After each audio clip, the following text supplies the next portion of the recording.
जीवन चुनो, मृत्यु मत चुनो। Praise the Lord. तो हम क्या करते हैं पता है, रोजमर्रा के जीवन में हम मृत्यु चुनते हैं, फिर बाद में बोलते हैं हे भगवान आपकी मेरे से क्या दुश्मनी है जो मेरे जीवन में ऐसा होना था। चुनाव किसने किया?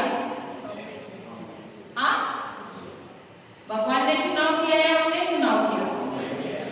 तो चुनाव जब हम करते हैं तो परिणाम किसको मिलेगा? तो हम परमेश्वर को क्यों दोष देते हैं? हाँ, प्रेज़ द लॉर्ड। अब समझ में आया चुनाव कौन करता है और परिणाम फिर क्यों मिलता है गलत? Praise the Lord. ठीक है, हम वापस जाते हैं लूक में, लूक के सुसमाचार में। और शैतान उसकी परीक्षा।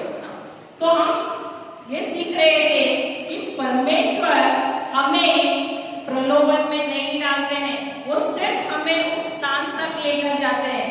आपने कभी किसी शराबी को देखा है जिसने शराब पीना छोड़ दिया और नया नया उसने रिट्रीट को गया, शराब पीना छोड़ दिया, बोला अभी से मैं कभी भी शराब नहीं पीऊंगा और शपथ भी लेके आ जाता है घर पर, लेकिन उसी दिन आप देखेंगे शाम को उसके दोस्त बोलेंगे चल ना चल हमारे साथ आ जा। हाँ, ऐसा कभी हुआ है किसी के साथ? या गुजरात में नहीं होता है, सिर्फ बॉम्बे में होता है? हाँ, तो ऐसे और एक नहीं 4 दोस्त आ जाएंगे, चल चल चल मुफ्त में पिलाएंगे। उस दिन तो मुफ्त में भी पिलाने के लिए तैयार होते हैं, वरना इसको हर बार खर्चा करना पड़ता था। सही बात है। लेकिन आप देखेंगे कि ये शराबी हर बार निर्णय करता है कि मैं नहीं पीऊंगा, परंतु बार बार उसी दलदल में पड़ता है। क्यों? क्यों करता है वो? आदत हो गई है।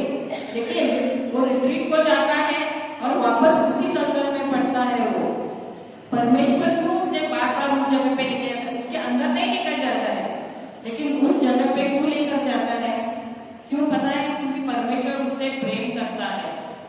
देखो, जिस चीज में हम कमजोर हैं, परमेश्वर नहीं चाहता कि आसानी से तुम निकल जाओ उसमें से, क्योंकि जब हम उस चीज से निकल जाते हैं हम सामर्थ्यवान बने, हम इतने सामर्थ्यवान बने, इतने शक्तिशाली बने उस चीज में कि हम हमारे जैसे जो कमजोर है उनको वहां से बाहर निकालें और परमेश्वर का राह दिखाएं।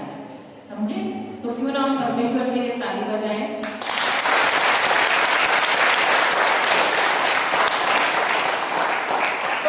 परमेश्वर हमें प्रलोभन में नहीं डालते हैं, वो चाहते हैं कि उनके बच्चे शक्तिशाली बने, सामर्थ्यवान बने और उस आदत से पूरी तरह से बाहर निकले।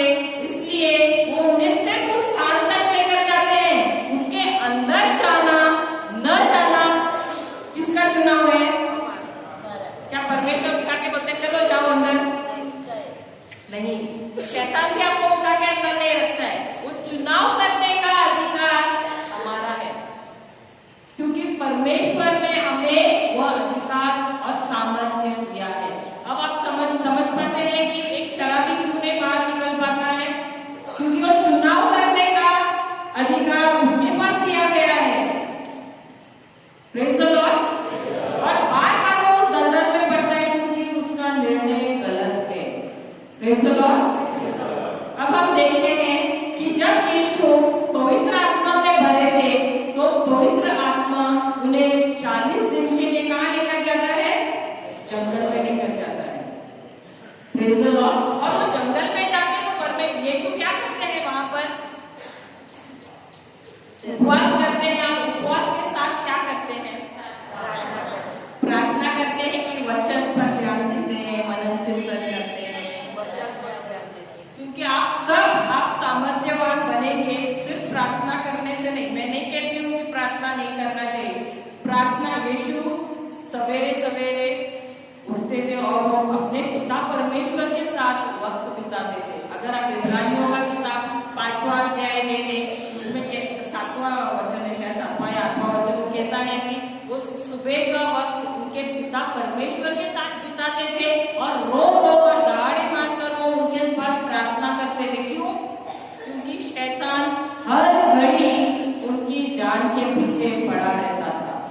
तो उनको हर एक दिन के लिए वक्त बिताना ही पड़ता था अपने पिता परमेश्वर के साथ। Praise the Lord, praise the Lord. अगर यीशु जो परमेश्वर के पुत्र हैं, उन्हें परमेश्वर के साथ वक्त बिताना पड़ता था प्रार्थना करने में, तो आपको और मुझे कितना वक्त बिताना चाहिए? हाँ, क्या हमारे पीछे शैतान नहीं पड़ा रहता है? तो हमें कितना वक्त परमेश्वर के साथ बिताना चाहिए? हाँ या नहीं? बिताना है कि नहीं? तो प्रार्थना उसे कहते हैं जब हम परमेश्वर के साथ जैसे बैठकर हम बात करते हैं, उसे प्रार्थना कहते हैं। सिर्फ एक हमारा प्रार्थना सिर्फ एक ही तरफा रहता है। हम रोज जाते हैं, पिता परमेश्वर आपको पता नहीं है मेरे पड़ोसी इतना बेकार है, वो मेरे साथ झगड़ा करता है, आपको पता नहीं मेरे बच्चे मुझे इतना परेशान करते हैं। सिर्फ यही है, मेरे घुटनों में दर्द है। हम परमेश्वर को सिर्फ इंफॉर्मेशन देते रहते हैं, समाचार हमारे जीवन में क्या चल रहा है वो समाचार देते हैं और बाहर निकल जाते हैं। क्या हम कभी परमेश्वर को बात करने का वक्त देते हैं? तो प्रार्थना यानी क्या है? एक तरफा नहीं होता है, प्रार्थना दोनों तरफा होता है। हमारे पिता परमेश्वर भी हमारे साथ बात करते हैं और हम भी बात करते हैं, और हम हमारे परेशानियों के बारे में बात नहीं करते हैं उनके साथ, हम उनके साथ संबंध बनाते हैं। Praise the Lord, praise the Lord. तो जब यीशु को पवित्र आत्मा जंगल में लेकर गया तो उनके जो दूत थे उनके साथ वो थे, और वहां पर वो वचन ही सिर्फ उस पर मनन चिंतन कर रहे थे। Praise the Lord, praise the Lord. आगे उन दिनों में उसने कुछ न खाया, और जब वे दिन पूरे हो गए तो उसे भूख लगी। तो उन दिनों में क्योंकि उपवास था, उन्होंने कुछ भी नहीं खाया। 40 दिन का उपवास था और वो भूखे हो गए। फिर क्या हुआ? और शैतान ने उसे कहा, यदि तू परमेश्वर का पुत्र है तो इस पत्थर से कह कि रोटी बन जाए। तो कौन आया? शैतान आता है कि नहीं तुम्हारे जीवन में? क्या लेकर आता है? सच लेकर आता है या झूठ लेकर आता है? सबसे बड़ा हथियार शैतान का क्या है? झूठ और धोखाधड़ी। शैतान का सिर्फ यही एक हथियार है, झूठ, और आपको उसके जाल में फंसाना। और वो कैसे झूठ लाता है पता है? सिर्फ आपके विचारों में। ऐसा नहीं कि आपको आके हिलाएगा, अरे सुन मेरी बात, नहीं, वो सिर्फ आपके दिमाग में विचार डालता रहेगा। हम सोचते हैं कि शैतान बहुत ही शक्तिशाली है, वो हमें आके मारेगा, वो हमें अपनी आके गिराएगा। नहीं, वो खींच के हमें कहीं लेकर जाएगा। नहीं, शैतान को जब यीशु ने सूली पर चढ़कर उसे मार दिया तो शैतान के पास कोई भी अधिकार, कोई सामर्थ्य नहीं है। शून्य है उसका सामर्थ्य, कुछ भी नहीं है उसके पास। उसके पास सिर्फ झूठ है और झूठ है। Praise the Lord. तो वो यीशु के पास क्या लेकर आया? सिर्फ उसके झूठ लेकर आया। Praise the Lord. लेकिन आप यहाँ पर देखेंगे कि हमसे ज्यादा वचन शैतान को पता है। हाँ, क्योंकि वो भी ज्ञान रखता है प्रभु के वचन का। Praise the Lord. हमसे भी ज्यादा उसे वचन का ज्ञान है। Praise the Lord. पढ़िए। यीशु ने उसे उत्तर दिया कि लिखा है, मनुष्य केवल रोटी से जीवित न रहे। तब शैतान ने उसे कहा, यदि तू परमेश्वर का पुत्र है तो इस पत्थर से कह कि रोटी बने। यीशु ने उसे उत्तर दिया कि लिखा है, मनुष्य केवल रोटी से जीवित न रहे। तो हमारे जीवन में क्या जरूरतें रहती हैं? हमारी रोटी, कपड़ा और मकान। तो शैतान कौन से एरिया में उनको प्रलोभन में डालने आए? खाने में। और इंसान क्या बगैर खाने के जी सकता है? क्या हमारे जीवन में भी हमें समस्याओं से उलझना पड़ता है? हम जाते हैं कि नहीं इन सब समस्याओं में? तो क्या हमें शैतान शॉर्टकट देता है? हाँ, शॉर्टकट समझता है ना? हाँ, देता है शॉर्टकट, इंस्टेंट देता है ना? क्या हम उसके झांसे में आ जाते हैं? हाँ, आते हैं कि नहीं? चलेगा, चलता है। एक ही बार करें, कोई देख नहीं रहा है। एक ही बार तो करना है, एक ही बार तो लेना है। हाँ, सही बात है। लेकिन वो एक बार क्या हो जाता है? बार बार हो जाता है, और हर बार फिर बाद में उसके बाद हम बेशरम हो जाते हैं। तो यहाँ पर हम देखते हैं कि यीशु को भी प्रलोभन में पड़े। Praise the Lord. और जब यीशु को परीक्षा में वो पड़े, तभी शैतान ने क्या कहा उनसे कि तू तो परमेश्वर का पुत्र भी नहीं। उसने पहले क्या कहा? अब वो शब्द पढ़िए। यीशु ने उसे उत्तर दिया, उससे पहले हाँ, यदि तू परमेश्वर का पुत्र है तो इस पत्थर से कहे कि रोटी बन जाए। तो जब यीशु का बपतिस्मा हुआ और स्वर्ग खुल गया, तब कोई तो आवाज आई थी। क्या आवाज थी? क्या आवाज था? एक ही जन बोलिए कोई तो। तू मेरा प्रियतम पुत्र है। लेकिन यहाँ पर शैतान क्या कह रहा है उनसे? यदि तू अपने प्रियतम खा लिया, यदि तू ईश्वर का पुत्र है तो पत्थर को बोल के रोटी। तो सबसे पहले ये आवाज किसने सुनी थी वहां पर?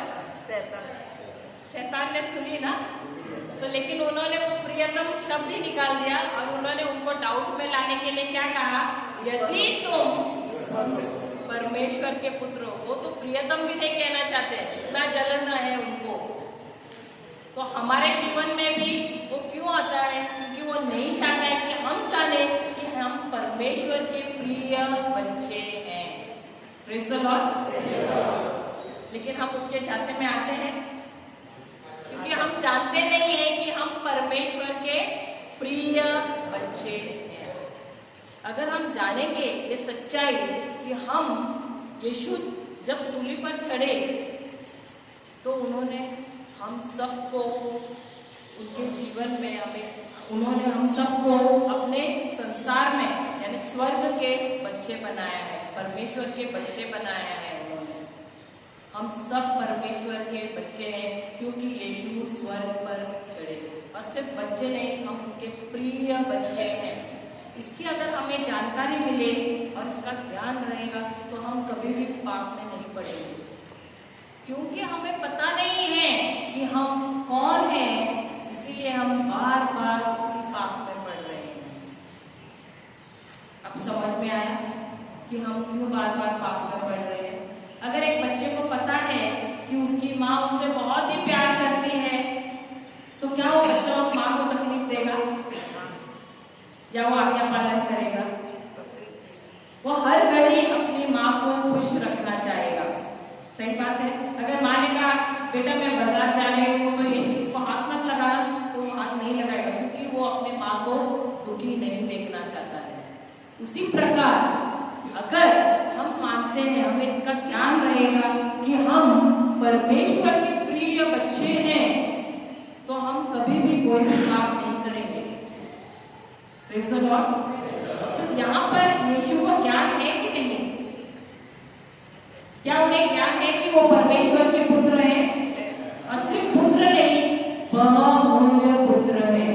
Praise the Lord. पढ़िए। यीशु ने उसे उत्तर दिया कि लिखा है, मनुष्य केवल रोटी से जीवित न रहे। तब शैतान उसे ले गया, रोटी से जीवित न रहे। तो मनुष्य सिर्फ रोटी से नहीं जीता, परंतु किससे जीता है? प्रभु के क्या ये हमको पता है हम किससे जीते हैं? लेकिन हम काम किसके लिए करते हैं? पापी पेट के लिए। डायलॉग है ना ये? पापी पेट के लिए। लेकिन यहाँ यीशु क्या कहते हैं कि हम किसके लिए जीते हैं? वो वचन वापस पढ़िए। यीशु ने क्या कहा? यीशु ने उत्तर दिया कि मनुष्य केवल रोटी से जीवित नहीं रहता। मनुष्य केवल रोटी से नहीं जीता, परंतु ईश्वर के वचन से जीता। आपने कभी किसी ने उपवास किया है? उपवास किया है? तो हम उपवास क्यों करते हैं? हम उपवास क्यों करते हैं? आपने कभी सोचा है हम सब उपवास क्यों करते हैं? हाँ, कोई डाइटिंग करने के लिए, पतला होने के लिए। हाँ, किसलिए उपवास करते हैं? प्रभु के निकट जाने के लिए। और क्या? और क्या नहीं पता? ये हमारा शरीर जो है ना, ये हमारे आत्मा पर हावी रहता है, क्योंकि परमेश्वर ने हमें ऐसा बनाया। हम तृतीय जीव है, हमारे हम आत्मा है, आत्मीय जीव है। हमारे पास एक प्राण है और हम शरीर में रहते हैं। तो ये शरीर जो है सिर्फ एक यूनिफॉर्म बोलते हैं ना, वो है, ये एक घर जैसा है। क्योंकि जब हम मरेंगे तो ये शरीर सिर्फ यहाँ पर रहेगा, सिर्फ हमारा आत्मा और प्राण परमेश्वर के पास जाएगा। Praise the Lord। तो ये शरीर जो है ना, कुछ भी देखता है, कुछ भी छूता है तो उसे वो अच्छा लगता है, ये चाहिए मुझे, वो चाहिए, जो भी देखते। आत्मा और प्राण हमारा है ना, वो हावी होते हैं हमारे, प्राण और शरीर जो है वो हमारे आत्मा पर हावी होते हैं। आत्मा चाहता है कि वो परमेश्वर के साथ नाता बनाए रखे और परमेश्वर के साथ ही रहे, परंतु हमारा शरीर और प्राण जो है वो सिर्फ अपना ही मन का करना चाहते हैं। तो इसलिए जब हम उपवास करते हैं तब हम अपने शरीर को बोलते हैं कि अभी चुप बैठना, मन अपने प्राण को भी कहते हैं कि अभी तू हावी मत होना, क्योंकि हमको भूख लगती है, हमको कुछ चाहिए तो हम अपने शरीर का सुनते हैं। तो जब हम जिस दिन हम उपवास रखते हैं उस दिन हम कहते हैं कि अभी शरीर और प्राण, तुम्हें मुझ पर कोई अधिकार नहीं है, मैं आत्मिक जीव हूँ, तो मैं अपना वक्त सिर्फ परमेश्वर के साथ बिताना चाहती हूँ। और उस दिन आप खाने को ना बोलते हैं। और आप देखिए, जिस दिन आप अपने शरीर को बोलेंगे ना मैं आज उपवास रख रही हूँ, तो भूख भी नहीं लगेगा आपको। आप देखिए, इस प्रकार आप कोशिश कीजिए। हम जब रखते हैं तो हम अपने शरीर को हुक्म देते हैं कि मुझे आज भूख नहीं लगने वाली, और पूरा दिन हमारा ऐसा निकल जाता है कि हमको भूख ही नहीं लगती। उस दिन एहसास ही नहीं होता है कि नहीं तो 12 बज गए या 1 बज गए तो भूख लगना ऑटोमेटिक शुरू होता है कि नहीं। लेकिन आप ऐसे आजमाओ, अपने शरीर को हुक्म दो और कहो कि आज तू भूखा नहीं, आज तुझे भूख नहीं लगेगी, तो आपका शरीर चिल्लाएगा भी नहीं कि भूख लग रहा है, ना आपको प्यास ज्यादा लगेगी उस दिन। और उस दिन आप परमेश्वर के वचन में आप समय बिताओ। आप देखिए, अगर आपने खाना भी नहीं खाया हो उस दिन आप इतने तरोताजा रहेंगे, आप कितना भी काम करो आपको थकान नहीं होगी उस दिन। क्यों? क्योंकि वचन कहता है कि हमें मजबूत किसमें होना है? हमें अपनी आत्मा में मजबूत होना है। Praise the Lord. और हमें प्रार्थना भी जब करते हैं हमें आत्मा में करना है। उसी बारे में हम आपको दोपहर के बाद हम सिखाएंगे कि आपको ज्यादा से ज्यादा अन्य भाषा में प्रार्थना करनी चाहिए, जो स्वर्गीय भाषा है। यीशु ने खुद कहा है, यूहन्ना के 4 अध्याय में 24वां वचन में कहा है कि जो आराधना करते, जो प्रार्थना करते हैं परमेश्वर से, तो उन्हें आत्मा में और सत्य में प्रार्थना करना चाहिए।